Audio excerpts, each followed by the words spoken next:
Here's what I learned about the number one variable in determining results in life and how it helped me go from this to this in 30 days.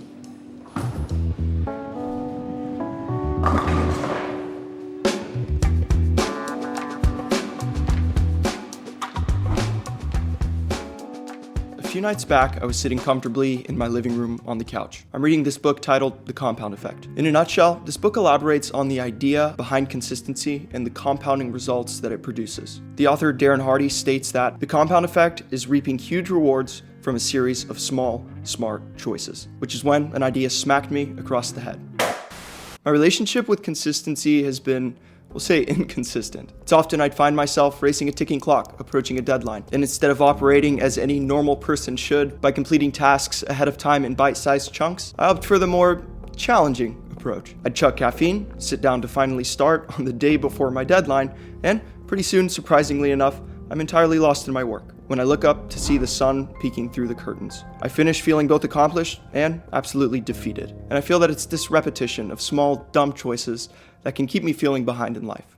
My experience with bowling in the past has been the infrequent Saturday night with a few friends from high school just to catch up, have some fun. And it seems I'm not alone. A recent study showed that 67 million people in the US bowled at least once in the year of 2018, with over 95% of those people there just to party or enjoy the food and drinks. This makes it the #1 recreational activity in the US.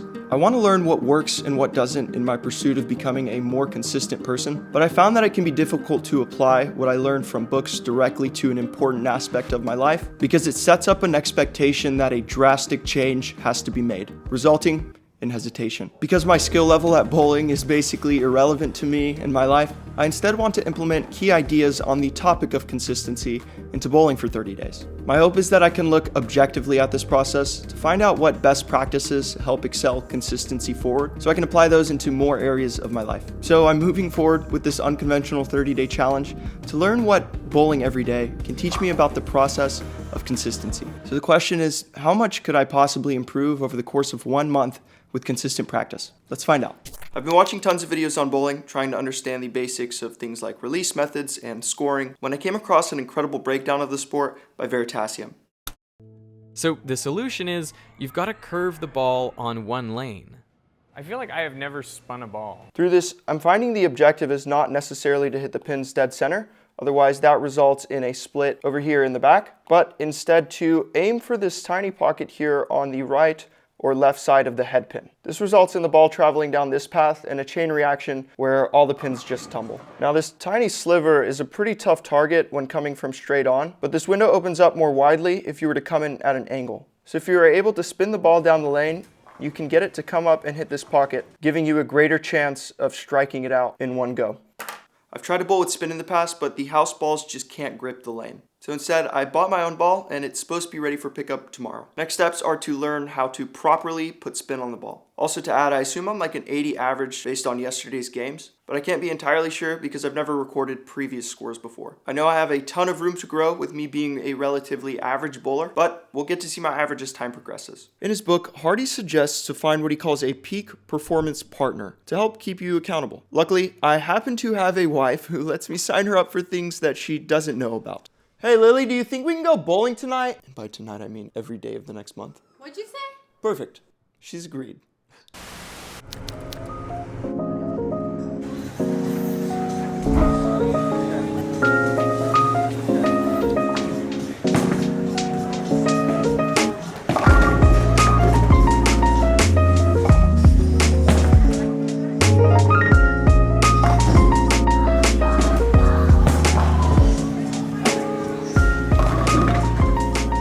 Okay, honestly, I'm thoroughly surprised, and I feel like there's no way to maintain this or growth like this. I did score a 223 yesterday, of course, without having all my camera gear, but I think it'll stay my personal best for possibly the remainder of this challenge. We'll have to see though, so let's just keep it up, and I wonder what the next quarter of this challenge will entail.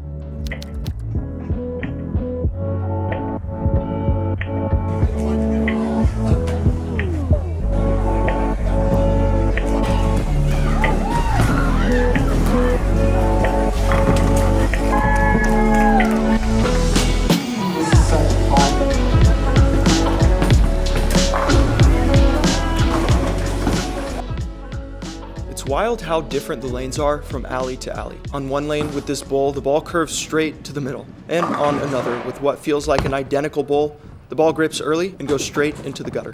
This can be so frustrating because I feel like I just need to send the ball with more speed, but my arm is dead and I can't put any more power into it. I guess that's just the effects of broken down muscle that hasn't had the opportunity to recover. I feel like I'm generating the right movements in my mind, but I just don't have the strength in my hand to apply that to the release of the ball. Something else that I want to talk about is that we're only 12 days into this and there's already a problem that worries me.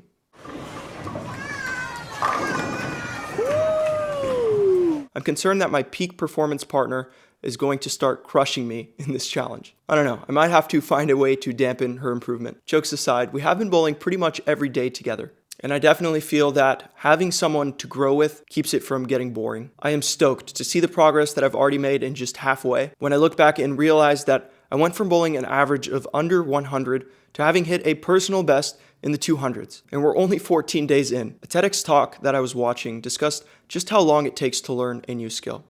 My question is, how long does it take from starting something and being grossly incompetent and knowing it to being reasonably good? 20 hours.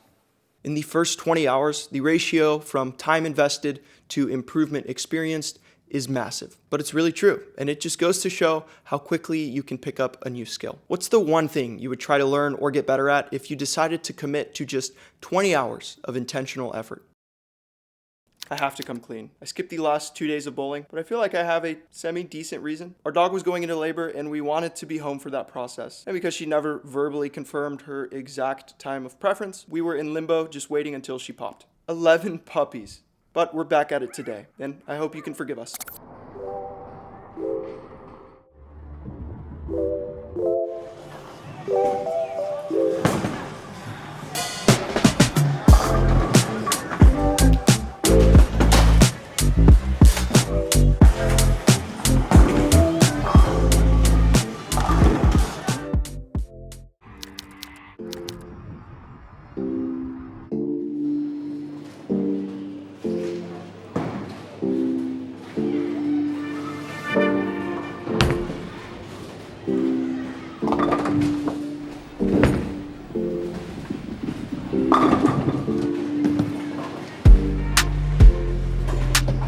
Throughout the second half of this, I've been seeing practically no improvement. If not, I'm actually doing a lot worse than I was in my first 2 weeks. I don't know if it's just I'm sick of bowling or what, but it's extremely frustrating. However, something I'm reminded of is that results aren't always seen immediately. Hardy shares that results equal small choices plus time. Time is the greatest accelerator, but that takes time. He uses this phrase, garbage in, garbage out. And I think it's 100% accurate in this case. I found there's a big difference in the methods of practice, and I think it's what's contributing to this downward trending progress. Being 20-something days into this, I think I'm just not as present. I find myself just nonchalantly throwing the ball, hoping things go well, and that would never result in a productive practice. Otherwise, when I switched gears, focused a ton, channeled my energy, and was intentional prior to each bowl, then practice was greatly more beneficial. I have to do my best to be present, intentional, and focused every time I show up. And it's just a challenge that I will have to overcome. While it's frustrating and may even feel unproductive to do an entire session that results in scores lower than they were 2 weeks ago, it's simply a part of it. On top of that, I think terrible sessions are a great reference point for your brain to know exactly what not to do. You just learn so much with each failed attempt. So I'm gonna do my best to maintain a positive attitude and keep on with the rest of the challenge. Okay, I think I've had a breakthrough earlier today. I feel I'm finally beginning to understand more fully the mechanics of how subtle changes in release will result in a drastically different bowl down the lane. As humans, our brains don't allow us to concentrate on more than one thing at any given time. So what I found while bowling is that in the start, I'm trying to manipulate the ball and release it in a certain way, but I'm also trying to remember to take X amount of steps. And then I'm unsure of even where to look. Should I focus on the area that I want to hit, or you get the point. All these different processes and variables in the background make it difficult to do any one of them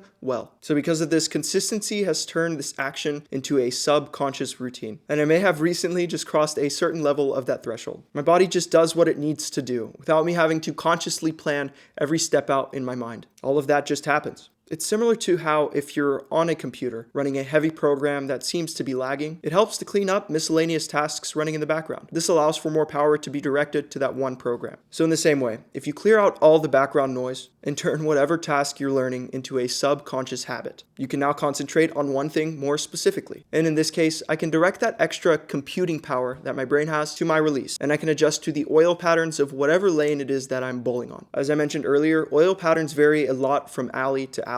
So watching how the ball reacts in the first few bowls gives me a better idea of how I should bowl my next frame, which I think was the number one thing preventing me from being consistent in my scores so far. Today started off just like all the previous days in this challenge. Nothing special or particular about it. We got our shoes on, I dried off my ball, and standing there in that moment, watching the ball travel down the lane, I could immediately feel that it was a good one, yet again.